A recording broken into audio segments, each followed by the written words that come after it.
Hasteo rompremani patimong patiwi tongmano lamjayati khai nahari hapangno kokshil janai rokno shejawi himbotogo ongkhorkha BJP bringmotha CPIM Congress te kubuni thungkrung bodol BJP bodollo kebengei Thakaikok awai thungkholao ongkhorjak hni kok silchai 4 salo BJP buri motha himbotogo ongkhorka or salo Krishnanagar BJP tangnok buskangni simi himbotok chengai rajakhor agulini juda juda lahar kitingai himbotok songjaka hapangno kebengei thungkrung thungna thangai kubuni thungkrung bodol rompre jaknai rokni kokno khurjawai tisawai thungkrung thungai tongmano sejawai koklam narkha BJP buri mothani netri Jorna Deborma হত্যা ছাড়া আর কোনো রাস্তাই ওর বেঁচে নেই কারণ তাকে নিয়ে এত ন্যাক্কারজনকভাবে ঘটনা ছড়াচ্ছে মানুষ রাজনীতির ময়দানে যাচ্ছে কেন রাজনীতির ময়দানে একজন দোষীটাকে নিয়ে আসা হবে সেটাই আমাদের প্রশ্ন থাকবে আজকে সমস্ত সমাজ ব্যবস্থার কাছে সমস্ত বুদ্ধিজীবী মানুষের কাছে সমস্ত সাধারণ মানুষের কাছে আমরা চাই যেন দর্শক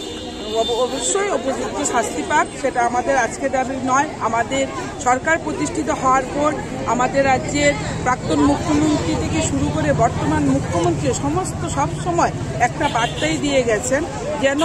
দর্শকদের অবশ্যই শাস্তি হয় সেটা যে কোনো রাজনীতি দলেরই হোক না কেন অলরেডি কল্যাণপুরে যে ঘটনা ঘটেছে একজন আমাদেরই উপপ্রধান আমরা অবশ্যই স্বীকার করব আমাদের উপপ্রধানই আছেন জড়িত এবং তাকে নিয়ে দল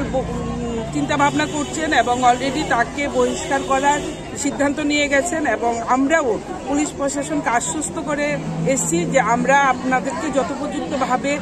সাহায্য করব ওকে অ্যারেস্ট করার জন্য আমরা আমাদের কাছে অলরেডি আমি যখন কল্যাণপুর পৌঁছালাম ওখানকার কার্যকর্তারা বলল যে গতকাল সারা রাত দিদি আমরা ঘুমাইনি ওকে খোঁজার জন্য আমরা অনেক প্রয়াস চালিয়েছি যেন ওকে ধরে আমরা পুলিশ প্রশাসনের হাতে দিতে পারি উপযুক্ত শাস্তির জন্য তাহলে এই যে রাজনীতির ময়দানটাকে নিয়ে দোষীটাকে নিয়ে অপমানজনক লজ্জাজনক কথাবার্তা বলা এবং তাদেরকে নিয়ে রাজনীতি করা সেটাই আজকে আমাদের মহিলা মোর্চারা আজকে বিরোধী মিছিল সংগঠিত করবে কারণ কি আমরা চাই না একজন দর্শিতা নারী সমাজে আরো কলঙ্কিত হোক আরো সামনের সারিতে উঠে আসুক তার জীবনযাত্রা বিপন্ন হোক তার বাঁচার অধিকার বিপন্ন হোক সেটাই আমাদের আজকের ধিক্কার মিছিলে প্রথম স্লোগান থাকবে সেটাই